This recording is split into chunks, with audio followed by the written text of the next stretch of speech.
Hey guys, it's Carla. Today I'm starting with my raw sienna background and my outline is drawn on. Um, so I'm going to start by painting all around her with this light blue. It's lighter in some places than others, so just kind of look at your reference photo and see where the light needs to be, because if you'll notice, she's kind of highlighted on the left side, so most of the lighter shade needs to be on the left side and then darker in other places.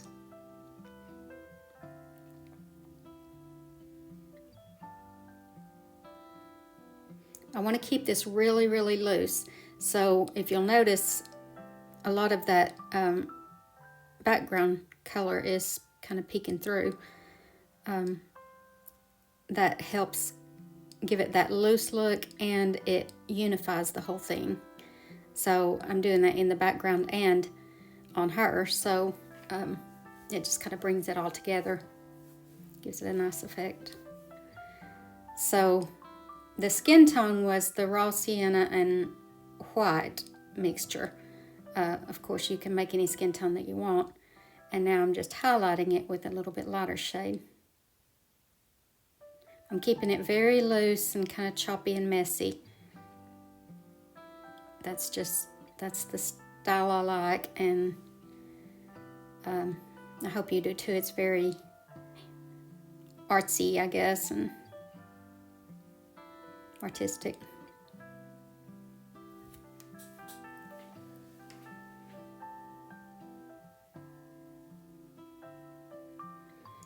So the hair, I'm just starting off with plain black, and I'll be adding other things to it. Just very loose though.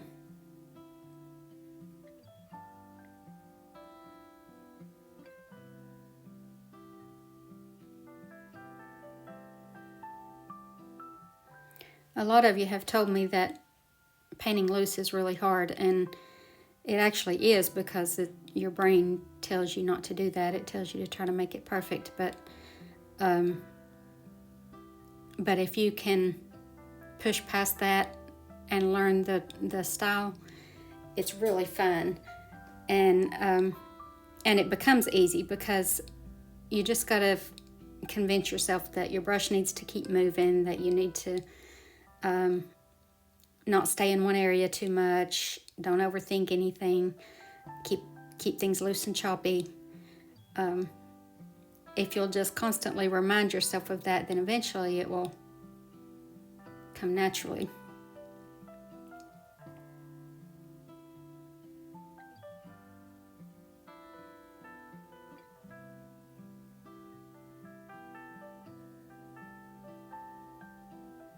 And there's places in every painting where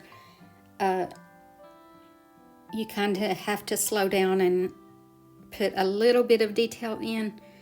But if you put too much detail, then it ruins the whole effect. So that's another thing that you have to just keep reminding yourself of.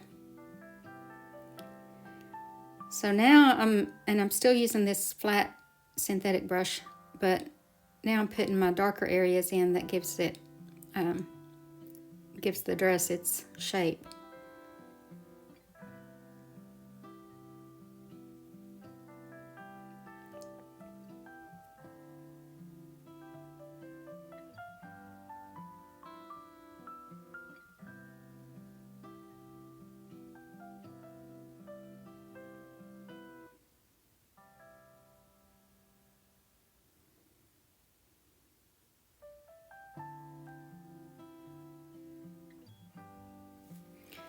And as usual, my reference photo that I provide for you is just my finished painting. So that if I end up changing anything from the reference photo that I'm looking at, then you'll still be able to follow this tutorial and paint what you see in the reference photo that I give you.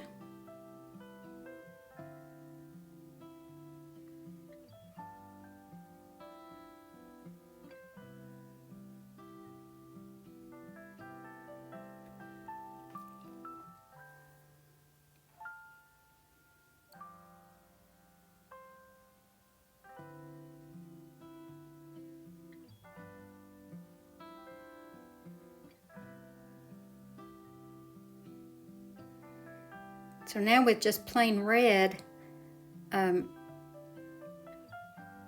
starting to put some of my actual color in. That raw sienna that I put on there at first was just kind of a base color to show through in the areas that I don't put red or orange.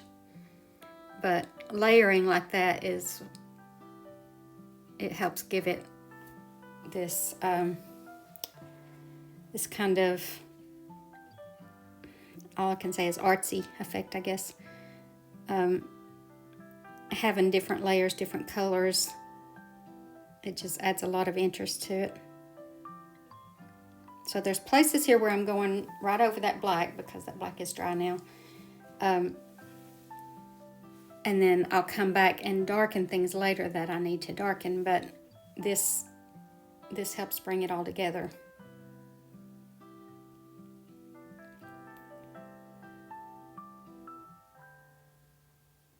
All right, now with a small round brush, I'm going to start on the hair because that black is dry now. So I'm holding my brush at the very end so that I don't try to get too perfect with it, and that helps give me that wavy look. So I'm just barely touching the canvas and just kind of scribbling it on there, I guess. So I'm back to my flat brush. And I'm going to start on my orange. And the orange, when you put it on there, is fairly bright, but when it dries, it dulls down, so you have to come back and brighten it up later.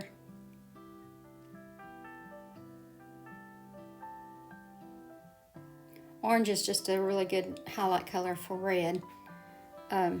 Orange and pink are good highlights for red, so depending on what kind of look you want, you could use one or the other.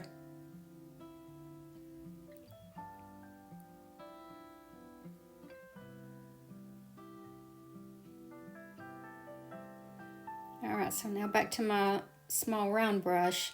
I'm going to put some really, really bold highlights on this left side especially. There'll be some small ones throughout the painting, but most of them will be on that left side where my background is lighter.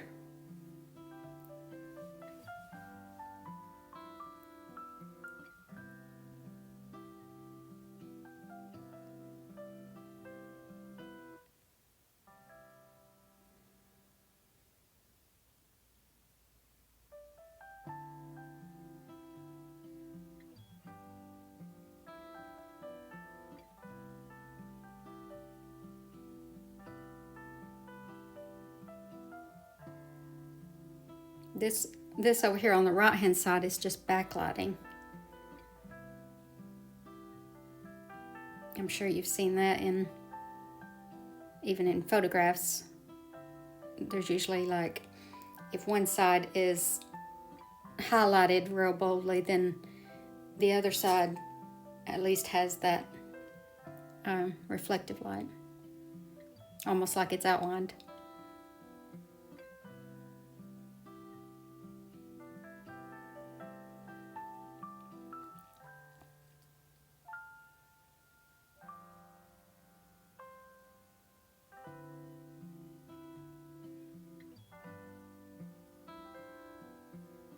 White usually requires another coat if you want it really bright and bold. Alright, so now I'm going back with my dark shade, and right here I'm kind of reshaping the leg a little bit, and then I'm putting in some deeper areas in the dress.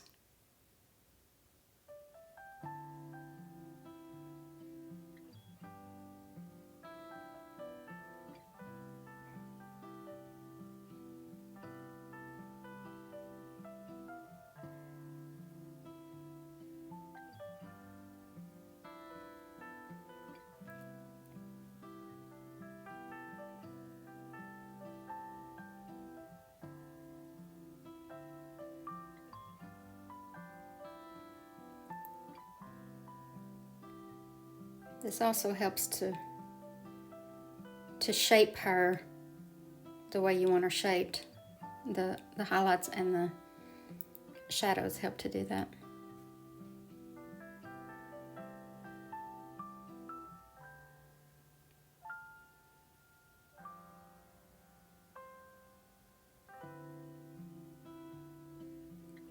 Just putting a little shadow underneath, on the leg underneath the dress, where the dress is casting a shadow onto the leg.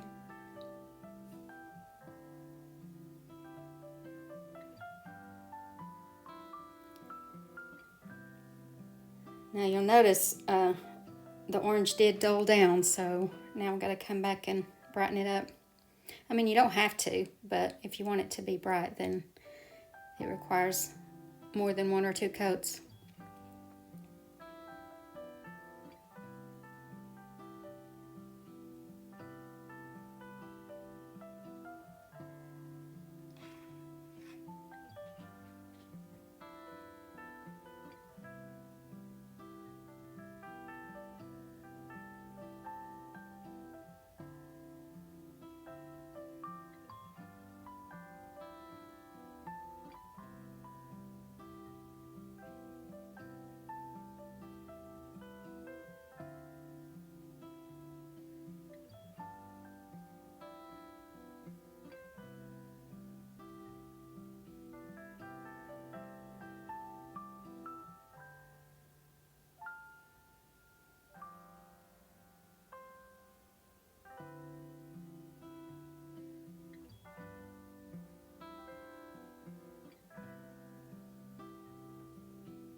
Now right here I'm just very lightly putting some of this orange into other areas where it doesn't even make sense, but it does help with the artistic look of it. So that's it, guys. Hope y'all enjoyed this.